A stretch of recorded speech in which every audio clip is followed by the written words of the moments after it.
ሰላም እንደ ኮምፒውተር ኮንሰፕቶች ዛሬም አንድ ሞዴል ጥያቄ እንሰራለን። በጣም ቤዚክ ጥያቄ ነው። ግራመር ምን እንደሆነ ፎርም ሁለት ላንጉጆች መሽ ነው ኢኩቫለንት ሁለት ግራመሮች መሽ ነው ኢኩቫለንት የሚሆኑት የሚለውንም በደንብ እናያለን ማለት ነው። ጥያቄያችን ምን ይላል?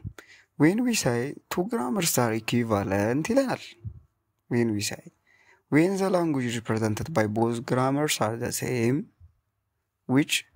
when the language represented by both grammars are the same when a language derived from one grammar becomes subset when the alphabet basic ነገሮች ያሉት ጋር ነው ማሰመር when the alphabet two grammars are the same and when the string is a member of a language represented by a single string ጋር እናስመር።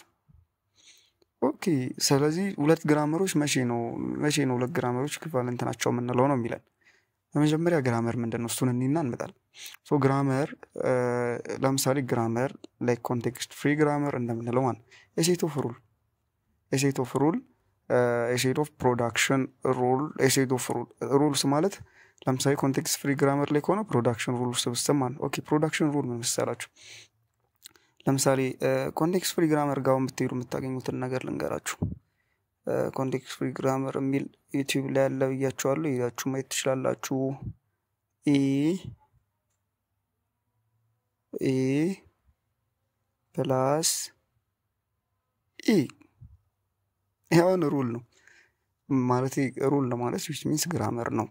ግራመር ሆኖ ምን አይነት ግራመር ፕሮዳክሽን ሩል እንለዋለን ማለት is to generate ስለዚህ ይሄም ለምንድነው ጥቅሙ use to generate all valid string in grammar። ስለዚህ ግራመሩ ላይ ያሉትን valid stringዎችን generate እንግዲህ string አልፋቤት ሲምቦል ምን እንደሆኑ ለማየት እንግዲህ YouTube ቻናል ቪዲዮን ከስር አስቀምጥላችኋለሁ ሄዳችሁ ታያላችሁ።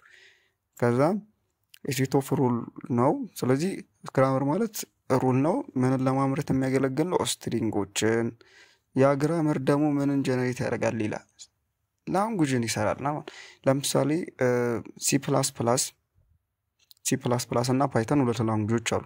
እነሱ ደግሞ ራሳቸው የሚከተሏቸው ምን አላቸው ግራመርስ አላቸው። የC++ እና የፓይተን ግራመር ይለያያል። C++ ላይ በሰሚኮለን ሊያበቃ ይችላል፣ ፓይተን ላይ ሊያበቃ ይችላል። ልክ እንደዚህ አይነት ነገር ማለት ነው ግራመር። ስለዚህ እነዛ ግራመሮች ላንጉጅን ጀነሬት ያደርጋሉ ማለት ነው።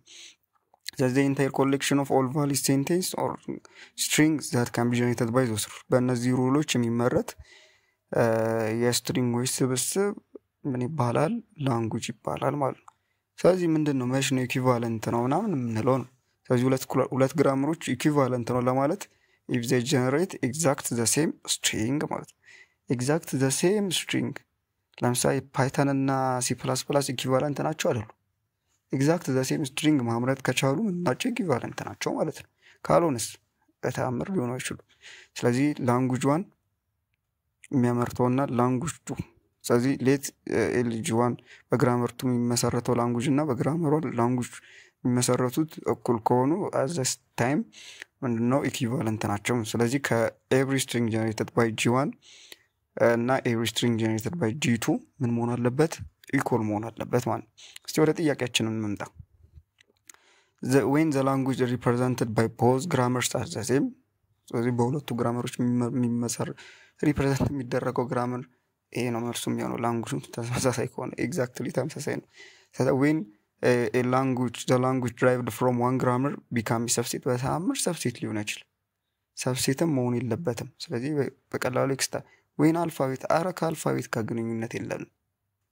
ስትሪንግ ቢሆንሽ አልፋቤት ግን እኮ በተአምር ሊሆን አይችልም።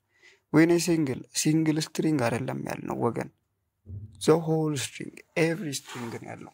ስለዚህ እንደዚህ ይሆናል ማለት ነው። ስለዚህ መልሳችን ምንድነው ኤ ነው። እሺ መልሳችን ኤ ነው። ላንጉጁ ዘሴም ይሆናል ማለት ነው። ቴንክ ዩ